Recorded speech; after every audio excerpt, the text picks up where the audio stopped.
Hello, welcome back. Today is April 15th of 2021. Now yesterday we talked about, is Colorado a masochist? Now I developed this theory because of how in spring the trees here in Colorado, they start to bloom flowers and whatnot.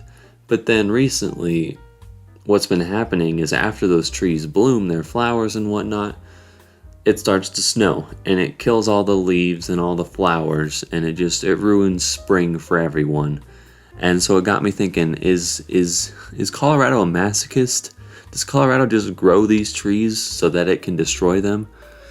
But then halfway through the video I came to the conclusion that Colorado is not the masochist, because Colorado is the ground and all the trees on it, and the weather is in the sky, which means that the weather and Colorado are separate.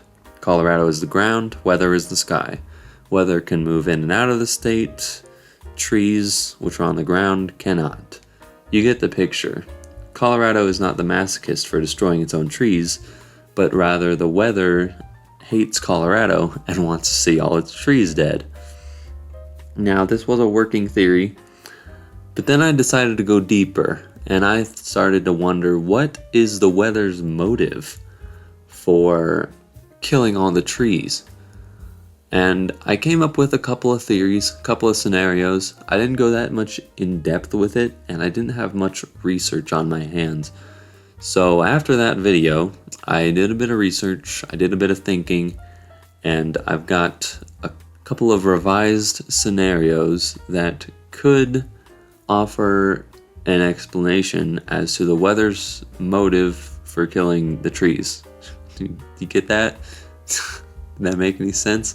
We're going to discuss this on the whiteboard, or the clear board as I like to call it.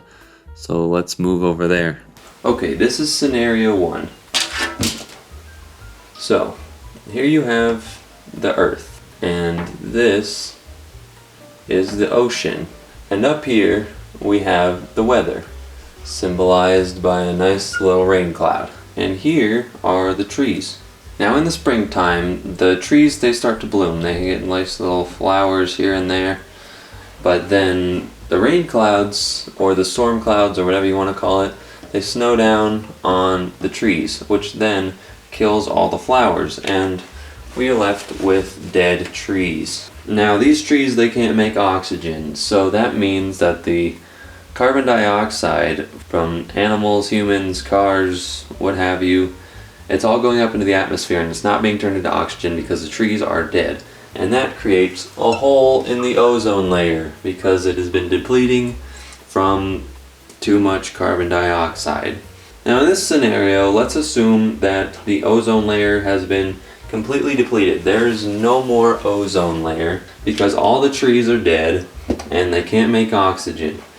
Now, because of this, all the trees, they burn up. They're dead. Everything dies. All the animals, everything is dead. And because of all the heat coming down, because of no ozone, the ocean starts to boil, and all that vapor goes up into the clouds, and it makes more clouds, because that's what clouds are made of. They're made of water vapor. And eventually the entire planet is covered in clouds, which means the weather reigns supreme. So there's a possible motive. The weather wants to reign supreme, but this only lasts for a short time. Based on the 2-minute research I did, eventually, because of no ozone, the radiation would then make the water or the clouds go into space or whatever, and then eventually there would just be no more water left on Earth, and consequently no more weather on Earth either, which means the weather basically has killed itself in this scenario. But it had one moment in the spotlight, reigning supreme. So this is scenario 1. I don't think I spelled scenario right, but whatever. Everything dies. No ozone, weather supreme. and the weather eventually dies. Now, based on this scenario, the weather's motive would be to have just a minute in the spotlight, and dying would be a small price to pay to get that. But there's something else that makes me think that that's not its sole motive. See, this is a very unlikely scenario. It's very unlikely that the entire ozone layer would be completely gone. But I think the weather thinks that this may be a possibility tagged on to what it's really trying to do. So let's redraw our scene for scenario 2. Now for this scenario, I'm going to add in humans. And then over here we got the weather. As we all know, in the springtime, the trees, they bloom, and then it snows on the trees, consequently killing them. Now the trees are dead. Now, because the trees can't make oxygen, this punches a hole in the ozone layer. We know this. And because there's more radiation from the sun coming in, the trees, they burn up. See, that's fire. Can you tell? Now, because the trees burn up, a lot of ash gets thrown into the sky. And now the clouds are combining with these ash clouds, which basically gives them superpowers. Because not only are they made of water now, they're made up of water and ash, which means they can combine, which is like water droplets with tiny pieces of like particles in them. Now with this superpower, the clouds can rain down and then, pollute water, because now the water is filled with ash, like, dead remains of trees and probably some small particles of rock in there. And not only that, but I can use it to rain down on humans. You ever hear of Pompeii, how the volcano erupted and it made tons of ash and it came down on the city and it just totally wiped everyone out? That's what the weather wants to do with all these ash clouds. And I'll tell you what, it's possible, because if all the trees on Earth get burned down, that's a lot of ash in the sky.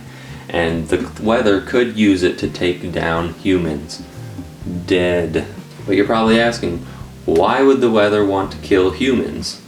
Well, that's simple.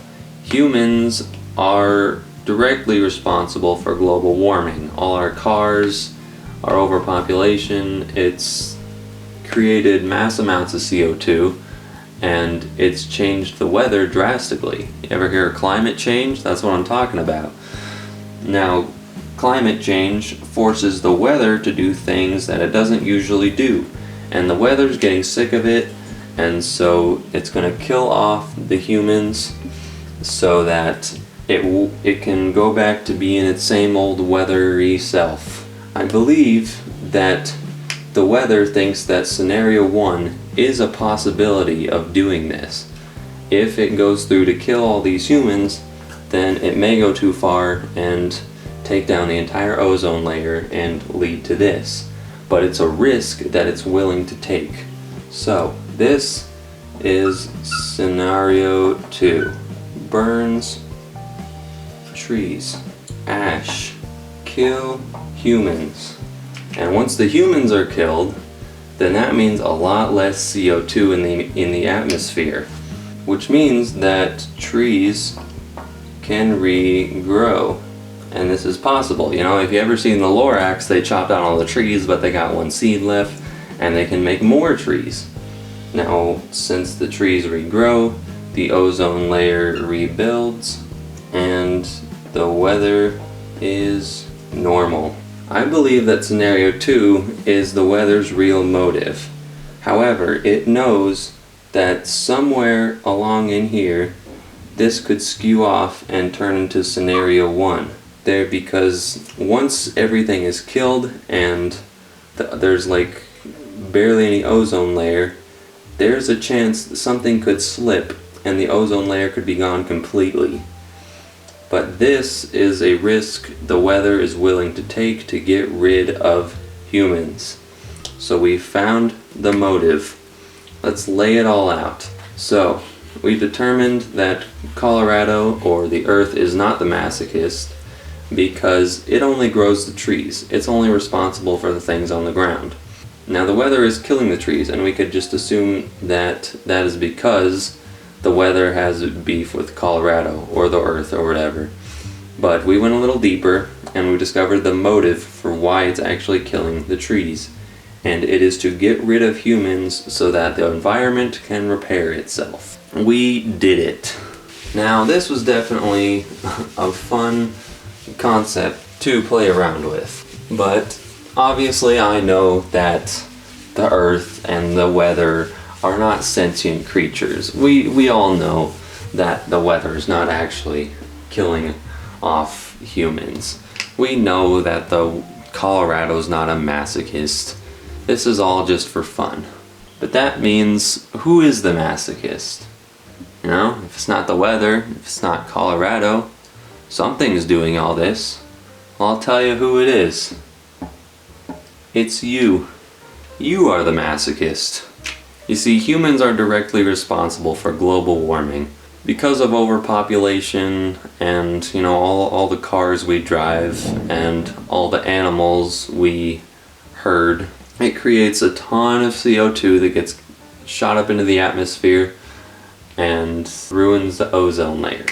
And it's because of all this CO2 in the atmosphere that global warming is happening. And if it keeps happening, the oceans are going to rise, the trees are going to burn, we're going to have less and less oxygen, and we're going to be living in a world of ruin. And it's all going to be our fault. And you might say, well, we didn't know it was going to happen. Yes, we do.